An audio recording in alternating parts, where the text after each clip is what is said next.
Hello everyone, welcome back to the daily current affair series of Triple A Bright Academy. आज इस series में हम लोग 28 अगस्त से लेकर 3 सितंबर तक के सारे करंट अफेयर्स डिस्कस करेंगे। पहले इंपॉर्टेंस ऑफ द डे देखेंगे, बट उससे पहले एक बार वो क्वेश्चंस कर लेते हैं डिस्कस जो लास्ट क्लास मैंने आपसे पूछे थे। तो पहला क्वेश्चन मैंने आपसे पूछा था कि ऑस्ट्रेलिया के पीएम और कैपिटल बताने थे आपने। ऑस्ट्रेलिया के पीएम हैं एंथनी अल्बनीज़ और कैपिटल है वहाँ की कैनबेरा। ठीक है। सेकेंड क्वेश्चन था कि गुड गवर्नेंस डे हम कब सेलिब्रेट करते हैं, तो वो 25 दिसंबर को हम लोग सेलिब्रेट करते हैं। अटल बिहारी वाजपेयी जी का बर्थ एनिवर्सरी होती है उस दिन, तो उसी मौके पे हम लोग जो है वो गुड गवर्नेंस डे भी ऑब्जर्व करते हैं 25 दिसंबर को। नेक्स्ट मैंने क्वेश्चन पूछा था आपसे थर्ड कि सीएम और कैपिटल बताने थे अपने हरियाणा के, तो हरियाणा के सीएम मनोहर लाल खट्टर हैं और कैपिटल है चंडीगढ़, जो कि पंजाब की भी कैपिटल है। ओके, ये थे आपके पिछले क्वेश्चंस और अब हम देख लेते हैं इम्पोर्टेंस ऑफ द डे। तो 29 अगस्त के इम्पोर्टेंस देखते हैं। नेशनल स्पोर्ट्स डे या राष्ट्रीय खेल दिवस मनाते हैं हम 29 अगस्त को। ये हम मनाते हैं on the occasion of birth anniversary of hockey legend major Dhyan Chand ji की बर्थ एनिवर्सरी के दिन हम लोग नेशनल स्पोर्ट्स डे या फिर राष्ट्रीय खेल दिवस ऑब्जर्व करते हैं। ठीक है, 29 अगस्त को। और 29 अगस्त को ही हम लोग international day against nuclear test भी ऑब्जर्व करते हैं।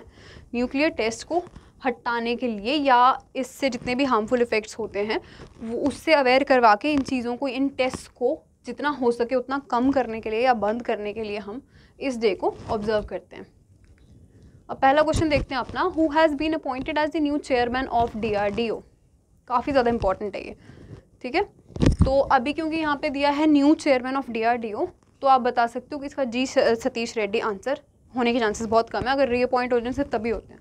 अभी जो पॉइंट हुए हैं वो हैं डॉक्टर समीर वी कामत। ठीक है, डॉक्टर समीर वी कामत। अब एग्जामिनर जो है वो थोड़ा ट्रिक क्वेश्चन भी दे सकता है इस क्वेश्चन को। वो ये लिख सकते हैं कि who is the chairman of DRDO। अगर आपने ये वाली न्यूज़ नहीं पढ़ी है कि वो चेंज हो गए हैं, तो हो सकता है और आंसर में ना वो हमेशा जो ऑप्शन होंगे उनमें आपको जी सतीश रेड्डी देंगे ही देंगे। जब भी आपसे ये पूछ रहे हैं कि चेयरमैन कौन है DRDO के, अगर सिर्फ यही पूछ रहे हैं, न्यू वगैरह नहीं पूछा है, तो आपको जी सतीश रेड्डी नहीं करना है वहाँ पे टिक। अब जो DRDO के चेयरमैन हो गए वो कौन है? Doctor Sameer V Kamath. ठीक है, और ये कौन है? ये इसरो के नए चेयरमैन हैं। एस सोमनाथ इसरो के नए चेयरमैन हैं। इन्होंने K7 को रिप्लेस किया। K7 पहले थे, अब हैं इसरो के चेयरमैन एस सोमनाथ। अब इसकी डिटेल्स देखते हैं थोड़ी। मिनिस्ट्री ऑफ डिफेंस ने अपॉइंट किया है डॉक्टर समीर वी कामत को as the chairman of DRDO। DRDO क्या है? Defence research and development organisation. ठीक है, defence research and development organisation. इसके चेयरमैन भी अपॉइंट कर दिए गए हैं समीर वी कामत, और साथ के साथ इनको secretary of the department of defence research and development भी बना दिया गया। क्या बना दिया गया? और secretary of department of defence research and development. ठीक है, he succeeded doctor G Satish Reddy, हमने पढ़ लिया है। Who will take charge as scientific adviser to Raksha Mantri. अब जो जी सतीश रेड्डी हैं, जो इससे पहले DRDO के चेयरमैन थे, अब वो क्या सर्व करेंगे, किस पोस्ट पे सर्व करेंगे? वो बन जाएंगे अब scientific adviser to defence minister. Defence minister कौन है? राजनाथ सिंह। उनके लिए ये साइंटिफिक एडवाइज़र बनेंगे जी सतीश रेड्डी। ठीक है, तो अब अगर आपसे पूछें DRDO के चेयरमैन कौन है, तो वो हैं डॉक्टर समीर वी कामत या SV कामत। हेडक्वार्टर्स DRDO के न्यू दिल्ली में है और इस्टेब्लिश कब हुआ था? ये 1958 में इस्टेब्लिश हो गया था। नेक्स्ट क्वेश्चन हमारे पास है कि which state government has launched state level credit guarantee scheme to help MSMEs। अब MSMEs को हेल्प करने के लिए, उनको सपोर्ट करने के लिए फॉलोइंग में से किसी एक गवर्नमेंट ने अपने स्टेट गवर्नमेंट ने ना अपने स्टेट लेवल की एक क्रेडिट गारंटी स्कीम लॉन्च की है। तो किस गवर्नमेंट ने की है MSME के लिए ये स्कीम? तमिलनाडु ने। ठीक है, तमिलनाडु ने, जो तमिलनाडु के CM हैं MK स्टालिन, उन्होंने इंट्रोड्यूस की है ये तमिलनाडु क्रेडिट गारंटी स्कीम। किस लिए? ताकि MSMEs को हेल्प किया जा सके। जो micro small and medium enterprises होते हैं, इनकी स्टेट के जो भी MSMEs होंगे उनको सपोर्ट करने के लिए, उनको हेल्प करने के लिए ये जो क्रेडिट गारंटी स्कीम है ये तमिलनाडु की सरकार ने लॉन्च की है। अब तमिलनाडु की ये जो स्कीम है ये कोलैबोरेट की गई है, ये कोलैबोरेट करेगी credit guarantee trust for MSMEs नहीं है, credit guarantee trust for micro and small medium वाले इंक्लूड नहीं होते। ये एक स्कीम है आपकी गवर्नमेंट ऑफ इंडिया की, ठीक है, उसके साथ ये कोलैब करेगी ये वाली स्कीम, ताकि 90% तक की गारंटी प्रोवाइड करवाई जा सके। कितने तक के लोन्स पे? 40 लाख तक के लोन्स अगर कोई लेते हैं MSME सेक्टर से जो बिलोंग करते हैं लोग, अगर वो 40 लाख तक के लोन्स लेते हैं तो उस पर 90% तक की गारंटी जो है वो इस स्कीम के थ्रू प्रोवाइड करवाई जाएगी, ठीक है।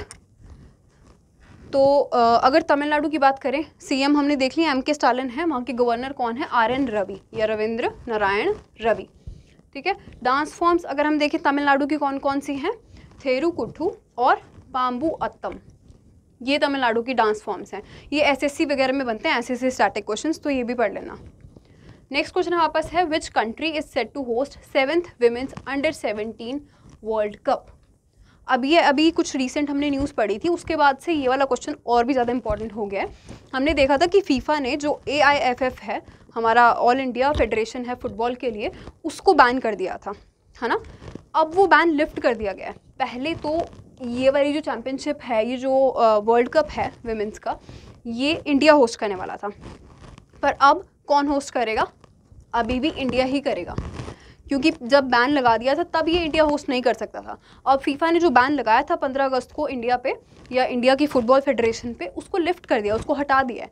तो अब वापस से इंडिया ही होस्ट करने वाला है इस चैम्पियनशिप को, इस टूर्नामेंट को। ये है 7th विमेंस अंडर-17 वर्ल्ड कप, फुटबॉल का टूर्नामेंट है ये। तो पहली बार इंडिया इस टूर्नामेंट को होस्ट करने वाला है, और पहले अभी बीच में ही हो गया था 15 अगस्त के बाद से अभी तक कि शायद ना करे, क्योंकि अब बैन लगा दिया इंडिया पे, बट अब वो बैन हटा दिया गया, तो अब वापस इंडिया ही इसको होस्ट कर रहा है। ये याद रखना, इसमें कन्फ्यूज़ मत होना। FIFA has lifted the ban imposed on AIFF, ठीक है, यही बताया मैंने आपको भी। इंडिया विल होस्ट 7th अंडर-17 world cup, women's world cup, which is already schedule to be, जो पहला स्केड्यूल था इसका कि इस टाइम पे ये होस्ट करने वाला है इंडिया, उन्हीं डेट्स पे, उन्हीं वेन्यू पे अभी भी इंडिया इसको होस्ट करेगा, क्योंकि बैन हटा दिया है। तो 11 से लेके 30 अक्टूबर के बीच में ये टूर्नामेंट होगा इंडिया में। 3 वेन्यूज़ इसके लिए सिलेक्ट किए गए हैं इंडिया के अलग अलग, जो कौन कौन से हैं? कलिंगा स्टेडियम है एक, भुवनेश्वर उड़ीसा का। दूसरा है जवाहरलाल नेहरू स्टेडियम, जो आपका मरगांव गोवा वाला है, ठीक है। तीसरा है DY पाटिल स्टेडियम इन नवी मुंबई महाराष्ट्र। इन 3 अलग अलग स्टेडियम्स में ये जो इवेंट है ये होस्ट करने वाला है इंडिया। फीफा ने सस्पेंड कब किया था AIFF को? 15 अगस्त 2022 को, ठीक है। अंडर दी फॉर किस लिए किया था सस्पेंड? क्योंकि फीफा के अकॉर्डिंग इंडिया की ये जो फेडरेशन थी, फुटबॉल फेडरेशन थी, इनमें कुछ थर्ड पार्टी से इन्फ्लुएंस आई थी, जो फीफा के रूल्स के अकॉर्डिंग इनवैलिड थी, वो उसको मंजूर नहीं थी, तो उसके लिए इंडिया की इस फेडरेशन को बैन कर दिया था, बट अब वो बैन हटा दिया है, ठीक है। और ये पहली बार हुआ था कि बैन भी पहली बार लगा था इंडिया की फुटबॉल फेडरेशन पे, और फर्स्ट टाइम ही इंडिया होस्ट भी करने वाला था, तो फाइनली होस्ट कर पाएगा। अदरवाइज़ इंडिया की कोई भी फुटबॉल टीम जो है वो किसी भी इंटरनेशनल टूर्नामेंट में भी पार्टिसिपेट नहीं कर सकती थी अगर ये बैन नहीं हटाया जाता तो, ठीक है। बट सब कुछ वापस पहले जैसा हो गया, तो अब ये आपको याद रखना, इसके लिए अब थोड़ा ज़्यादा इंपॉर्टेंट बन गया ये कि ये पूछा जा सकता है। स्टेडियम्स भी एक बार प्रॉपर्ली पढ़ लेना, क्योंकि ये हो सकता है कि वहाँ पे और स्टेडियम्स भी दें, जैसे 4 स्टेडियम्स के ऑप्शन दे दिए और ये पूछ लिया कि कौन सा इसमें से नहीं है वेन्यू, ठीक है। तो कलिंगा स्टेडियम है, जवाहरलाल नेहरू स्टेडियम है जो कि गोवा वाला है, और DY पाटिल स्टेडियम है नवी मुंबई का। नेक्स्ट क्वेश्चन है, which state government has signed an MOU with Parley for the Oceans to save seas from pollution. Following में से किसी एक स्टेट गवर्नमेंट ने पार्ले फॉर द ओशन नाम की एक ऑर्गेनाइजेशन, एक ट्रस्ट के साथ MOU साइन किया है, ताकि सीज वगैरह की, ओशंस की पोल्यूशन को कम किया जा सके, ठीक है। कौन सी स्टेट ने किया ये क्या आपका आंध्र प्रदेश ने। Government of Andhra Pradesh signed an MOU with Parley for oceans. ये एक यूनाइटेड स्टेट्स में बेस्ड, US बेस्ड ये एक इन्वायरमेंटल ऑर्गेनाइजेशन है, एक ऐसी ऑर्गेनाइजेशन है जो इन्वायरमेंट के लिए काम करती है। किस इन्वायरमेंट में क्या स्पेसिफिक क्या टारगेट है इनका? प्लास्टिक वेस्ट मैनेजमेंट पे ये ज़्यादा फोकस करते हैं, ठीक है। तो प्लास्टिक क्योंकि सबसे ज़्यादा पाया जाता है सीज वगैरह में, अब बहुत ज़्यादा प्लास्टिक के ही उसमें एक रूप में पोल्यूशन होती है ना सीज और ओशंस में, तो उसी के ही लिए ये काम करती है organisation Parley for the Oceans, ठीक है। Parley for the Oceans will set up Parley super hub in Visakhapatnam where recycling and upcycling of plastic waste will be done. अब इसी एक MOU के अंडर क्या होगा कि पार्ले फॉर द ओशंस जो ट्रस्ट है ये पार्ले सुपर हब एक इस्टेब्लिश करेगा विशाखापट्टनम में, जहाँ पे प्लास्टिक की रिसाइकलिंग और अपसाइकलिंग होगी। अब रिसाइकलिंग का तो हमें पता है, हमने ये पहले से पढ़ा, बचपन से सुना भी है, इसके बारे में हम सब जानते हैं। अपसाइकलिंग का क्या मतलब होता है कि क्रिएटिव यूज़ में, एक क्रिएटिव यूज़ लेके आना प्लास्टिक से, जो वेस्ट प्लास्टिक है उससे कुछ क्रिएटिव यूज़ करना, जैसे कुछ उससे क्रिएटिव आर्टिस्टिक ऐसी चीज़ें बनाना जिसको हम एक आर्ट पीस के तौर पे यूज़ कर सकें, है ना, वो सब चीज़ें होती हैं अपसाइकलिंग में। तो एक ऐसा हब जहाँ पर वो जो वेस्ट प्लास्टिक है उसको ऐसे या तो रिसाइकिल किया जा सके, अपसाइकिल किया जा सके, ऐसा एक हब होगा विशाखापट्टनम में। इसके साथ साथ एक पार्ले फ्यूचर इंस्टीट्यूट भी खोलेंगे इसी एक MOU के अंडर, ठीक है। A cutting edge research centre for future new materials will also be established in Andhra Pradesh. एक ऐसा फ्यूचर इंस्टीट्यूट होगा ये जहाँ पर प्लास्टिक वगैरह के अलावा भी कोई न्यू मटेरियल्स अगर हम बना सकें तो उस पर रिसर्च वगैरह होगी, ठीक है। This programme will support the state's vision to become plastic free by 2027। जो आंध्र प्रदेश की सरकार है ना, उन्होंने ये एक अपना टारगेट रखा है कि 2027 तक हम लोग अपनी स्टेट को, आंध्र प्रदेश को प्लास्टिक फ्री बना देंगे, ठीक है। तो ये जो एक स्टेप रहेगा, ये एक मूव रहेगा, ये इनके इस इनिशिएटिव को भी सपोर्ट करेगा, ठीक है। नेक्स्ट क्वेश्चन हमारे पास है कि विच मिनिस्ट्री हैज़ लॉन्च स्वच्छ सागर सुरक्षित सागर क्लीन कोस्ट सेफ सी कैंपेन। ये हिंदी में भी दे दिया गया और इंग्लिश में भी दे दिया गया है। एक स्वच्छ सागर सुरक्षित सागर और क्लीन कोस्ट सेफ सी नाम का एक कैंपेन है। फॉलोइंग में से किस मिनिस्ट्री ने इस कैंपेन को लॉन्च किया है, ये हमसे पूछा है। तो इसको लॉन्च किया है मिनिस्ट्री ऑफ अर्थ साइंसेज ने, ठीक है। अर्थ साइंसेज वाली मिनिस्ट्री ने, जिसके यूनियन मिनिस्टर कौन है, डॉक्टर जितेंद्र सिंह, उन्होंने इसको लॉन्च किया है। इसके लिए, इसको सपोर्ट करने के लिए उन्होंने एक वेबसाइट भी लॉन्च की। वेबसाइट का क्या नाम है, www.swachhsagar.org, ठीक है। ये किया है ताकि इस कैंपेन को सपोर्ट किया जा सके। और इसके साथ साथ इन्होंने कैंपेन का लोगो भी लॉन्च किया है। लोगो का नाम है वासुकी। वासुकी जो इंडिया के यूथ को वो किया है, ये इंडिया के यूथ को डेडिकेट किया है। अंडर दी स्वच्छ सागर सुरक्षित सागर क्लीन कोस्ट सेफ सी कैंपेन, ये जो कैंपेन है इसके अंडर क्या किया जाएगा, इसके अंडर एक टारगेट रखा गया है, ठीक है। गोल रखा गया है, कितनी बीचेस को क्लीन करना है, 75 बीचेस को क्लीन करना है 75 डेज में। इंडिया की 75 बीचेस को क्लीन किया जाएगा 75 डेज के अंडर। इस एक कैंपेन के अंडर ये रखा है एक टारगेट इन्होंने, ठीक है। तो ये मिनिस्ट्री ऑफ अर्थ साइंसेज ने लॉन्च किया है कैंपेन। नेक्स्ट क्वेश्चन है कि who has won the UNESCO peace prize of 2022। 2022 का जो यूनेस्को का पीस प्राइज़ है ये किसको मिला है, फॉलोइंग में से ये मिला है farmer German chancellor Angela Merkel को, ठीक है। एंजेला मर्केल जो फर्स्ट फीमेल चांसलर भी रही हैं जर्मनी की 2005 से, उनको ये अवार्ड मिला इस बार। Former German chancellor Angela Merkel was awarded Felix होफो-बॉयनी द यूनेस्को पीस प्राइज़। ये भी पीस प्राइज़ का नाम है, बट जनरली इसको हम यूनेस्को पीस प्राइज़ ही कहते हैं। तो ये इनको मिला है इनके करेजियस डिसीजन के लिए। 2015 में इन्होंने एक डिसीजन लिया था कि इन्होंने 1.2 मिलियन रिफ्यूजीज़ को अपने कंट्री में पनाह दी थी, ठीक है। अलग अलग कंट्रीज से आए थे ये रिफ्यूजीज़, सीरिया, इराक, अफ़गानिस्तान और एरिट्रिया से ये जो रिफ्यूजीज़ आए थे इनको इन्होंने अपनी कंट्री में जगह दी थी। 2015 के इनके इसी डिसीजन के लिए इनको ये वाला पीस प्राइज़ मिला है, ठीक है। जैसे हमने भी दलाई लामा जो थे उनको आने दिया था ना यहाँ पे, जब वहाँ पर सब कुछ ख़राब हो गया था नेपाल में, तो उसी वजह से, उसी तरह से इन्होंने भी इन रिफ्यूजीज़ को पनाह दी थी, उसके लिए इनको ये अवार्ड मिला है। इन नवंबर 2005 ये चांसलर बनी थी जर्मनी की और पहली फीमेल चांसलर बन गई थी। और इन्होंने काफ़ी लंबे पीरियड के लिए अपना ऑफिस भी होल्ड किया। कितने सालों के लिए, 16 सालों के लिए। 2021 में इन्होंने रिज़ाइन किया था। अगर हम बात करें कि यूनेस्को पीस प्राइज़ में फ़र्स्ट रेसिपिएंट्स कौन थे, इंपॉर्टेंट होता है। 1992 में ये अवार्ड पहली बार दिया गया था। नेल्सन मंडेला और फ्रेडरिक W.D. क्लर्क जो हैं इसके पहले रेसिपिएंट रहे हैं, या जिनको पहली बार ये अवार्ड मिला था 1992 में, ठीक है। नेक्स्ट क्वेश्चन हमारे पास है, where is India's first virtual school launched. India में पहला एक वर्चुअल स्कूल लॉन्च किया गया है जो ऑनलाइन, मतलब जिसमें पढ़ाया जाएगा। कहाँ पर ये स्कूल लॉन्च हुआ है ये हमसे पूछा, तो ये दिल्ली में लॉन्च हुआ है। अरविंद केजरीवाल की जो आप सरकार है वहाँ पर उन्होंने ये लॉन्च किया है, ठीक है।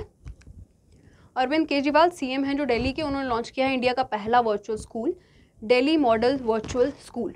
स्कूल का नाम भी है यहाँ पे दिल्ली मॉडल वर्चुअल स्कूल। ये Delhi board of school education से ही एफिलिएट होगा, ठीक है, उन्हीं का ही मतलब एक सपोर्ट रहेगा। जैसे CBSE वगैरह बोर्ड होते हैं, वैसे दिल्ली का जो बोर्ड है स्कूल एजुकेशन का, उसी के द्वारा एफिलिएटेड रहेगा ये school. The virtual school offers online classes including virtual lectures, recorded and live lectures. अब इस स्कूल, ये जो स्कूल है ये ऑनलाइन क्लासेस ऑफर करेगा। जो भी लोग फिजिकली क्लासेस नहीं अटेंड कर सकते, जो भी बच्चे, उनके लिए ये एक बेनिफिट रहेगा कि वो ऑनलाइन अपनी क्लासेस लगा सकते हैं, स्कूल की भी, ठीक है। और अभी इसका बेसिक टारगेट है कि 9th से लेकर 12th क्लास तक अभी ये इनिशियल फेज़ में बच्चों को पढ़ाएंगे। 9th क्लास से लेकर 12th क्लास तक के बच्चे इसके लिए एनरोल कर सकते हैं, ठीक है। ऑनलाइन क्लासेस में से क्या क्या मिलेगा इनको? वर्चुअल लेक्चर्स भी मिलेंगे, ठीक है, रिकॉर्डेड फॉर्म में भी हो सकते हैं वो और लाइव फॉर्म में भी हो सकते हैं, तो ऐसे ये लेक्चर्स लिए जाएंगे। It also provide skill based courses. अच्छा, ये इसका एक और इम्पॉर्टेंट पॉइंट है कि ना सिर्फ स्कूल की एजुकेशन, जो बेसिक स्कूल की एजुकेशन रहेगी 9 to 12 वाली, ना सिर्फ वो, इसके साथ साथ स्किल बेस्ड भी जो कोर्सेज होंगे, चाहे वो आपकी कॉम्पिटिटिव एग्जाम्स की तैयारी भी होगी, वो भी इस एक स्कूल के अंडर, वर्चुअल स्कूल के अंडर प्रोवाइड करवाई जाएगी। जैसे JEE मेंस तक की तैयारी इसमें होगी, NEET की तैयारी इसमें होगी, नीट वाली, ठीक है। और ये जो इनिशिएटिव है ये किसके द्वारा पार्टनर किया गया है? गूगल का सपोर्ट है इसमें। ये गूगल, आपको याद रखना है, गूगल का सपोर्ट है इस एक स्कूल के साथ, और साथ में स्कूल नेट इंडिया नाम की एक ऑर्गेनाइजेशन है, उसने भी सपोर्ट किया है, उसकी भी पार्टनरशिप है इस एक स्कूल में, ठीक है। तो ये आपको याद रखना है, ये वाला भी काफ़ी इंपॉर्टेंट पॉइंट है इसका। और स्कूल भी याद रखना है, ये भी याद रखना कि कौन कौन सी क्लास में अभी इनिशियल फेज़ में 9th to 12th क्लास तक के बच्चे जो हैं इसमें एनरोल करवा सकेंगे खुद को। वो घर से ही अपनी ऑनलाइन क्लासेस लगा के 9th से लेकर 12th क्लास तक पास कर सकते हैं। 8th क्वेश्चन हमारे पास है आज का कि which Indian state would receive a loan of 4000 crore from the Asian development bank to set up medical colleges in 12 districts. फॉलोइंग में से किसी एक स्टेट को ADB से लोन मिलने वाला है, 4000 करोड़ तक का ये लोन होगा, ठीक है। और ये किस लिए दिया गया है?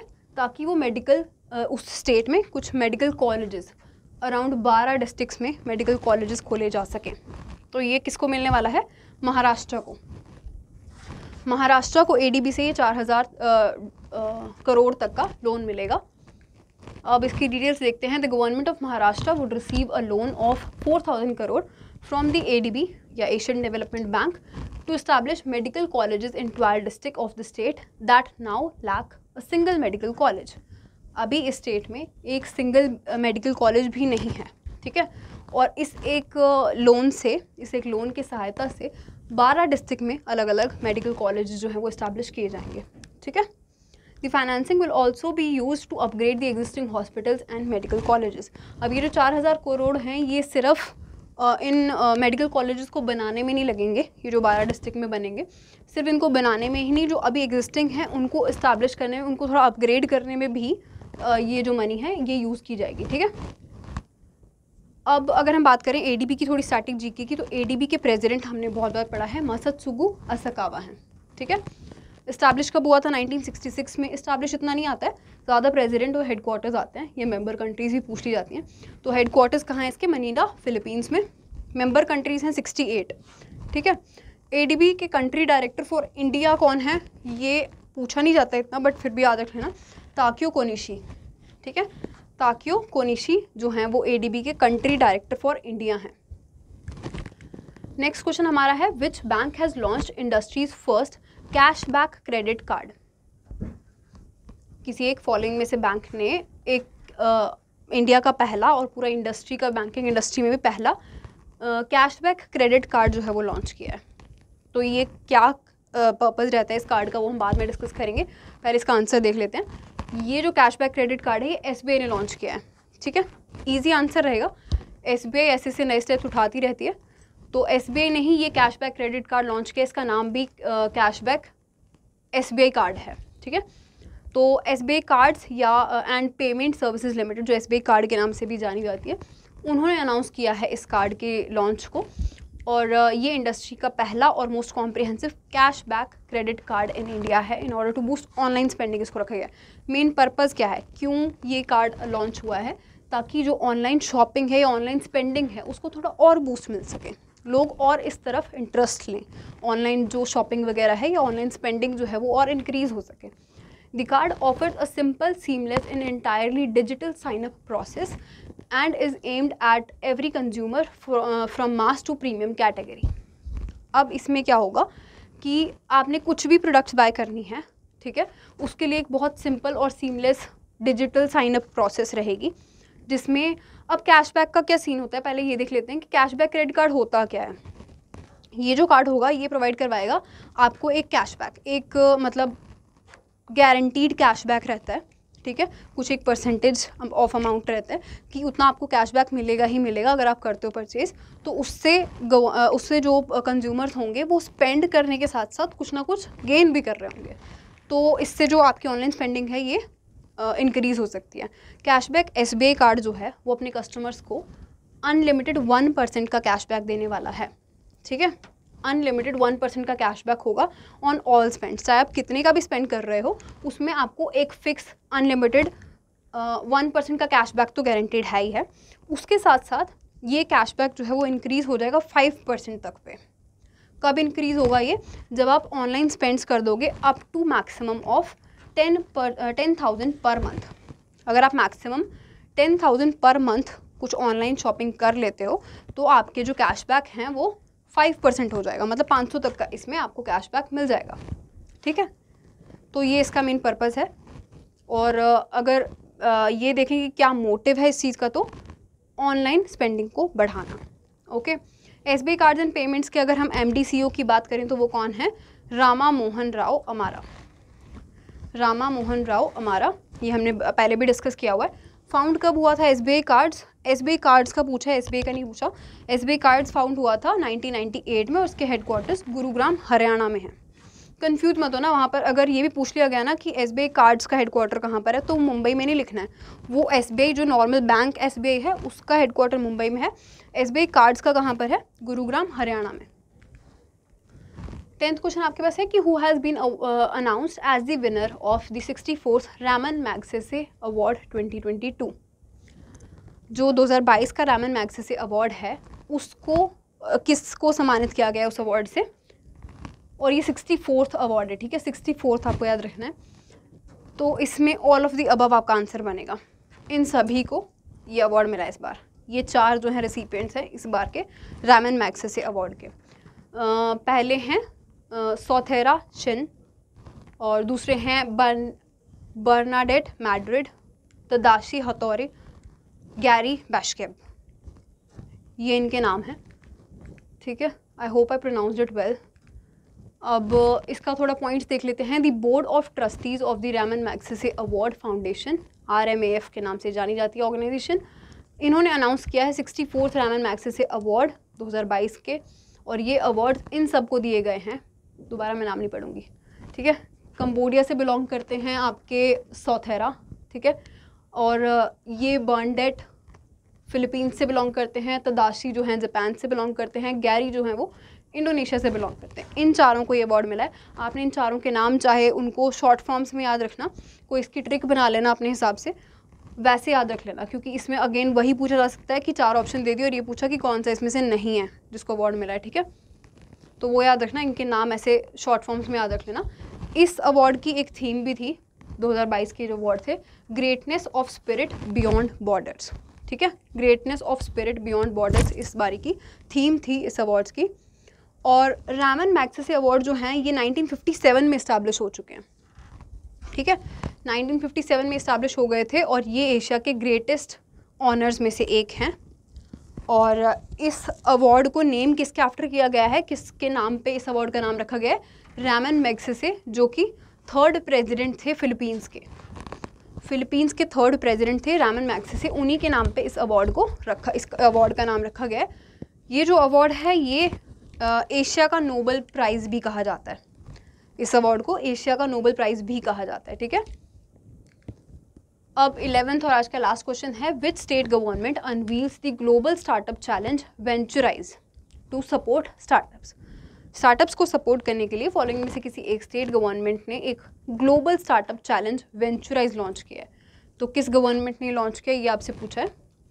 इसको कर्नाटका गवर्नमेंट ने लॉन्च किया है, ठीक है, कर्नाटका गवर्नमेंट ने इसको लॉन्च किया। The government of Karnataka launch the global startup challenge Venturize to support the growth stage of startup in manufacturing and sustainability sector. जितने भी स्टार्टअप्स मैन्युफैक्चरिंग या सस्टेनेबिलिटी सेक्टर से बिलोंग कर रहे होंगे, उनकी ग्रोथ स्टेज पे, जब उनके ग्रोइंग ईयर्स रहेंगे, जो उनके मतलब चैलेंजिंग ईयर्स रहते हैं, उसमें सपोर्ट मिलेगा उनको इस एक वेंचराइज से, ठीक है। अमेज़ॉन जो एक वेल नोन इकोनॉमिक आपका ई कॉमर्स जायंट है या ई कॉमर्स एक फर्म है, वो स्पॉन्सर कर रहा है इस इनिशिएटिव को, ठीक है। तो अमेज़ॉन का नाम भी इसमें काफ़ी ज़्यादा इंपॉर्टेंट है, आपको याद रखना है।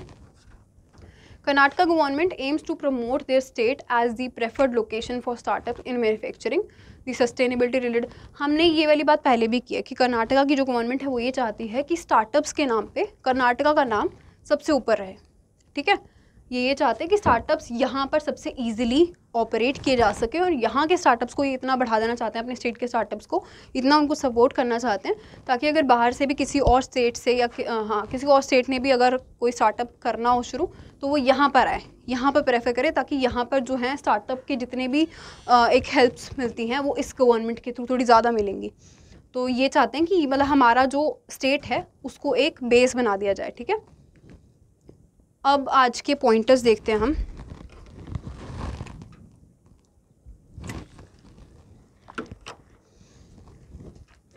पहला पॉइंटर है कि HDFC Ergo general insurance company ने ऑल थिंग्स EV नाम का एक इनिशिएटिव या एक पोर्टल लॉन्च किया है, ठीक है।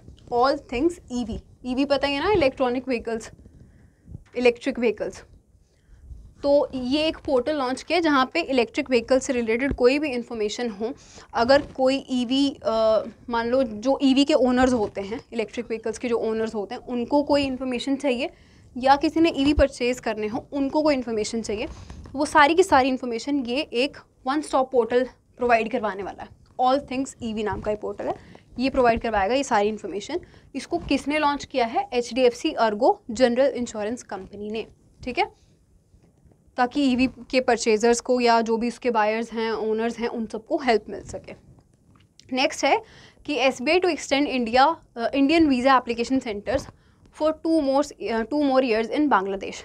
SBI ने जो इंडिया के वीज़ा एप्लीकेशन सेंटर्स हैं ना बांग्लादेश में, उनको 2 साल और एक्सटेंड किया है।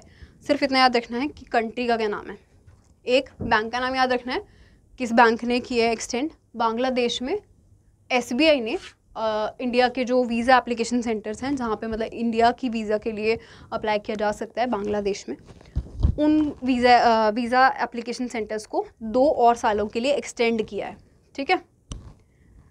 ये SBI के द्वारा ऑपरेट किए जाने वाले एप्लीकेशन सेंटर्स होंगे।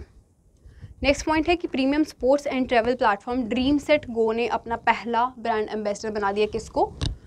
सौरव गांगुली को, ठीक है। सौरव गांगुली जो महाराजा ऑफ क्रिकेट के नाम से भी जाने जाते हैं, इनको बना दिया गया है पहला brand ambassador of dream set go का। ओके, इसमें बस याद रखना, ड्रीम सेट गो के पहले एम्बेसडर बने सौरव गांगुली। नेक्स्ट पॉइंट आपके पास है कि Germany inaugurated the world's first hydrogen powered train fleet. This initiative by the German government is to open the door for more environment friendly travel. अब Germany ने काफ़ी अच्छा स्टेप उठाया है कि जितना भी ट्रैवल है, ट्रैवल एक्सपीरियंस है, ट्रांसपोर्ट है, उसको थोड़ा और एनवायरनमेंट फ्रेंडली बनाया है। कैसे? उन्होंने हाइड्रोजन पावर ट्रेन की एक मतलब कह सकते हैं फ्लीट को मुझे याद नहीं एक्चुअली कि हिंदी में एग्जैक्टली क्या बोलेंगे, कि बहुत सारी ट्रेन्स को, एक सेट ऑफ ट्रेन्स को जो हाइड्रोजन पावर ट्रेन होंगी, वो लॉन्च किए हैं जर्मनी ने, ठीक है। ये पूछ सकते हैं क्योंकि वर्ल्ड्स फर्स्ट है, तो जर्मनी ने स्टार्ट किया है ये पहली ऐसी हाइड्रोजन पावर्ड की ट्रेन्स जो इन्वायरमेंट के लिए काफ़ी हेल्पफुल रहेंगी, ठीक है। उसमें मतलब जितना भी आपकी डीजल बेस्ड ट्रेन्स रहती थी, वो जो भी पॉल्यूशन वगैरह क्रिएट करती थी, वो अवॉइड किया जा सकता है हाइड्रोजन ट्रेन्स को यूज़ में लाके। और जर्मनी से रिलेटेड अभी हमने क्या पढ़ा है कि एंजेला मर्कल को मिला है यूनेस्को का पीस प्राइज़ इस साल का, ठीक है। नेक्स्ट हमारे पास पॉइंट है कि on the national day of Gabon, Indian economic trade organisation and Gabon embassy launch India Gabon business council. इसमें सिर्फ इतना याद रखना है कि इंडिया ने किसी और एक कंट्री है कोई जिसके साथ एक बिजनेस काउंसिल स्टार्ट किया है, ठीक है, उसके नेशनल डे पे। तो कौन सी कंट्री है वो? गैबॉन, ठीक है। ये एक शायद साउथ अफ्रीकन कंट्री है, if I am not wrong. Okay, इसमें सिर्फ कंट्री का नाम याद रख लेना, इनफ है। नेक्स्ट है कि India and Bangladesh finalise the text of MOU on interim water sharing of Kushiyara river. अब इंडिया ने बांग्लादेश के साथ एक MOU बनाया हुआ था काफ़ी टाइम से, अब उस पर फाइनल मतलब एक फाइनल स्टैंप लगा दी है, ये एक MOU फाइनली साइन कर दिया है जिसमें वाटर शेयरिंग लिखी गई है। कौन सी रिवर की? कुशियारा रिवर की। इसमें सिर्फ कंट्रीज़ का नेम कि इंडिया ने बांग्लादेश के साथ ये MOU साइन किया है कुशियारा रिवर के वाटर को शेयर करने के लिए, ठीक है, कुशियारा रिवर, ये याद रखना है। नेक्स्ट है कि AR Rahman the Oscar award winning musician जो हैं इंडिया से, उनको ऑनर किया गया है by naming a street after him in Markham Ontario Canada. Canada के ओंटारियो के मार्खम में एक स्ट्रीट का नाम रख दिया गया है AR रहमान के नाम से, तो ऐसे उनको ऑनर किया है, ठीक है। AR रहमान का नाम याद रखना और कनाडा का नाम याद रखना, ठीक है। मार्खम या ओंटारियो रख सकते हो तो वो भी अच्छा है। नेक्स्ट है कि कल्याण चौबे जो हैं उनको नया प्रेसिडेंट बना दिया गया है ऑल इंडिया फुटबॉल फेडरेशन का। अब ये याद आया कि हमने ये कब पढ़ा है? अभी हमने पढ़ा ना कि फीफा ने बैन लगाया हुआ था AIFF पे, तो AIFF जो है उसके नए प्रेसिडेंट बना दिए गए हैं कौन? कल्याण चौबे, और इन्होंने रिप्लेस किसको किया है? प्रफुल्ल पटेल को, ठीक है, प्रफुल्ल पटेल को, जो 2009 से लेके 2022 तक की एक अपनी लंबी टर्म जो है इन्होंने एंड की है, तो इनको रिप्लेस किसने किया है? कल्याण चौबे ने, नए प्रेसिडेंट बने हैं AIFF के। क्योंकि फीफा ने बैन किया हुआ था AIFF को, तो ये वाला क्वेश्चन भी इक्वली इंपॉर्टेंट बनेगा, कल्याण चौबे। और एक और चीज़ इंपॉर्टेंट है, ये किसके साथ compete कर रहे थे इस प्रेसिडेंशियल सीट के लिए? भाईचुंग भूटिया के साथ। भाईचुंग भूटिया जो पहले आपके जो फुटबॉल की जो टीम है इंडिया की, उसके कैप्टन भी रह चुके हैं और बहुत अच्छे फुटबॉलर हैं, उनके साथ ये compete कर रहे थे इस सीट के लिए, इस प्रेसिडेंशियल सीट के लिए, और फाइनली ये जीते हैं और इनको प्रेसिडेंट बना दिया गया है AIFF का, ठीक है। तो ये भी पूछा जा सकता है कि किसके ऑपोजिट थे ये इस प्रेसिडेंशियल इलेक्शन के लिए। नेक्स्ट पॉइंट है कि अमित शाह ने एक CAPF ई-आवास नाम का पोर्टल लॉन्च किया है, जिसमें CAPF आप जानते होंगे सेंट्रल आर्म्ड पुलिस फोर्स जो है उनको रेजिडेंशियल जो फैसिलिटीज़ हैं वो प्रोवाइड करवाई जा सके, उनको रेजिडेंशियल क्वार्टर्स प्रोवाइड करवाने के लिए ये पोर्टल इन्होंने लॉन्च किया है। किसने? अमित शाह ने, ठीक है। और ये जो पोर्टल है ये इन्होंने न्यू दिल्ली में लॉन्च किया है। बस इसमें इतना याद रखना, CAPF पर्सनल को रेजिडेंशियल क्वार्टर्स प्रोवाइड करवाने के लिए ये CAPF ई-आवास पोर्टल लॉन्च किया है अमित शाह ने। नेक्स्ट है जस्टिस उदय उमेश ललित, बहुत इंपॉर्टेंट पॉइंट है ये भी। जस्टिस उदय उमेश ललित को नया चीफ जस्टिस ऑफ इंडिया बना दिया गया है, 49th chief justice of India बने हैं ये। किसको रिप्लेस किया इन्होंने? NV रमना को। NV रमना जो अभी तक चीफ जस्टिस थे इंडिया के, 48th चीफ जस्टिस ये थे, 49th किसको बनाया है? उदय उमेश ललित को, ठीक है। काफ़ी इंपॉर्टेंट है, याद रखना, उदय उमेश ललित नए चीफ जस्टिस ऑफ इंडिया बन गए हैं, 49th chief justice of India, replacing NV Ramana. Next point है रेडबुल के मैक्स वर्स्टेपन एक और चैम्पियनशिप जीत गए हैं। कौन सी है वो? रोलेक्स बेल्जियन ग्रैंड प्रिक्स 2022 भी जीत गए हैं मैक्स वर्स्टेपन, ठीक है। नेक्स्ट पॉइंट है कि CM of Karnataka Basavaraj Bommai extended Vidya Nidhi scheme for agriculture labourers kids, ठीक है। एग्रीकल्चरल लेबरर्स जितने भी होते हैं जो खेतों में काम करते हैं, उनको उनके बच्चों को एजुकेशनल एक बेनिफिट मिल सके, इस स्कीम के अंडर विद्या निधि स्कीम ये एक लॉन्च की हुई थी कर्नाटका के CM ने या कर्नाटका गवर्नमेंट ने, तो उसको एक्सटेंड कर दिया गया है, ठीक है। कर्नाटका के CM कौन है? बसवराज बोम्मई, और गवर्नर शायद थावरचंद गहलोत हैं, if I am not wrong. Next point है कि Neeraj Chopra wins Athletissima Wanda Lausanne Diamond League 2022 title held in Switzerland, finishes first with 89.08 javelin throw. Neeraj Chopra ने एक और रिकॉर्ड अपने नाम कर लिया है, 89.08 मीटर्स तक का जैवलिन थ्रो उन्होंने परफॉर्म करके वहाँ पर डायमंड लीग जीत लिया। कौन सी? Athletissima Wanda Lausanne Diamond League 2022, ठीक है, ये याद रख लेना। नेक्स्ट है Pulapre Balakrishnan's new book India's economy from Nehru to Modi a brief history launched. तो एक बुक नई लॉन्च हुई है जिसका नाम है India's economy from Nehru to Modi a brief history. Important इसलिए है क्योंकि इसके नाम की वजह से। किसने लॉन्च की है? पुलापरे बालाकृष्णन ने, ठीक है, नाम याद रख लेना ऑथर का भी। नेक्स्ट पॉइंट है NABARD allocates 230 crore rupees for rural infrastructure projects in Mizoram. NABARD ने एक लोन सैंक्शन किया है, कितने का? 230 करोड़ तक का, 230 करोड़ रुपए का लोन एक दिया है नाबार्ड ने मिज़ोरम को, ताकि उनके रूरल इंफ्रास्ट्रक्चर प्रोजेक्ट्स पे काम किया जा सके। ठीक है। नेक्स्ट पॉइंट है डेनमार्क के विक्टर एक्सेलसन जो हैं उन्होंने 27th BWF वर्ल्ड चैम्पियनशिप जीती है वेट लिफ्टिंग की। ठीक है, in Tokyo Japan. Weight lifting की है ना ये बैडमिंटन है, बैडमिंटन है, आई एम सॉरी, हाँ बैडमिंटन है ये, और वेट लिफ्टिंग है, सॉरी बैडमिंटन है। बैडमिंटन चैम्पियनशिप जीती है टोक्यो जापान में, ये चैम्पियनशिप हुई थी, किसने जीती है? डेनमार्क के विक्टर एक्सेलसन ने। ठीक है, और इसमें इंडिया ने पहली बार ब्रॉन्ज मेडल लिया है। इंडिया का एक ड्यूओ था, एक मतलब ये जो डबल्स में इनका ये था, सात्विक साईराज रैंकी रेड्डी और चिराग शेट्टी, इन दोनों के ड्यूओ ने पहली बार इंडिया को ब्रॉन्ज मेडल दिलाया है मेंस डबल्स में। ठीक है, तो ये आपको याद रखना है, किस में? BWF वर्ल्ड चैम्पियनशिप 2022 में, ये टोक्यो जापान में हुई थी।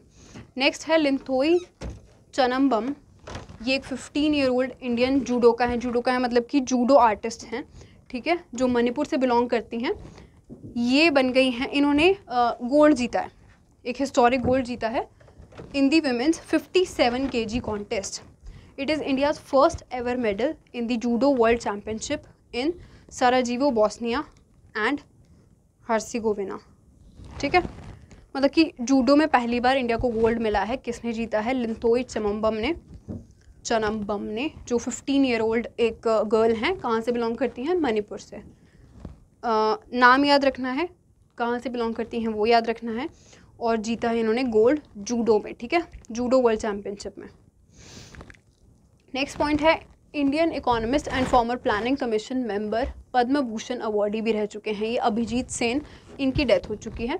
नेक्स्ट है कि Oscar winning Pixar animator Ralph Eggleston, इनकी भी डेथ हो गई है। अब इनका पूछ जा सकता है क्योंकि ये बहुत फेमस थे, फाइंडिंग नीमो वगैरह और इनसाइड आउट जैसी इन्होंने काफ़ी एनिमेटेड मूवीज़ बहुत फेमस जो हैं एनिमेट की थी, उनके एनिमेटर थे ये, तो इनकी भी डेथ हो गई है। नेक्स्ट पॉइंट है कि सूबेदार मेजर योगेंद्र सिंह यादव ने अपनी एक ऑटोबायोग्राफी जो है वो ऑथर की है और उसको लॉन्च किया है। क्या है उस ऑटोबायोग्राफी का नाम? The hero of Tiger Hill. The hero of Tiger Hill. ये यंगेस्ट रिसिपिएंट थे परमवीर चक्र के, योगेंद्र सिंह यादव। इनको करगिल वॉर में परफॉर्म करने के लिए, करगिल वॉर में मतलब अपनी एक कह सकते हैं अपना जोश दिखाने के लिए या अपनी वहाँ पर जो इनकी परफॉर्मेंस थी उसके लिए इनको परमवीर चक्र से सम्मानित किया गया था, और ये यंगेस्ट रिसिपिएंट थे परमवीर चक्र के भी। ठीक है, तो इन्होंने अपनी एक बुक लिखी है, अपनी स्टोरी एक बताई है, the hero of Tiger Hill के नाम से। नेक्स्ट है कि ACE4 accessories appointed Jasprit Bumrah as the brand ambassador of eco friendly luggage brand Uppercase. Uppercase के जो ब्रांड एम्बेसडर हैं वो बना दिया गया है जसप्रीत बुमराह को। और अभी हमने एक और क्रिकेटर पढ़े थे, कौन थे? सौरव गांगुली, जिनको ब्रांड एम्बेसडर बना दिया गया है ड्रीम सेट गो का। ठीक है, नेक्स्ट पॉइंट है Santosh Iyer appointed as MD CEO of Mercedes Benz, Santosh Iyer को मर्सिडीज बेंज का MD CEO बना दिया गया है। नेक्स्ट पॉइंट है after gap of more than 100 years, 119 साल के बाद जो है नागालैंड में सेकेंड रेलवे स्टेशन मिला है। ठीक है, नागालैंड को सेकेंड रेलवे स्टेशन मिला है 119 साल के गैप के बाद।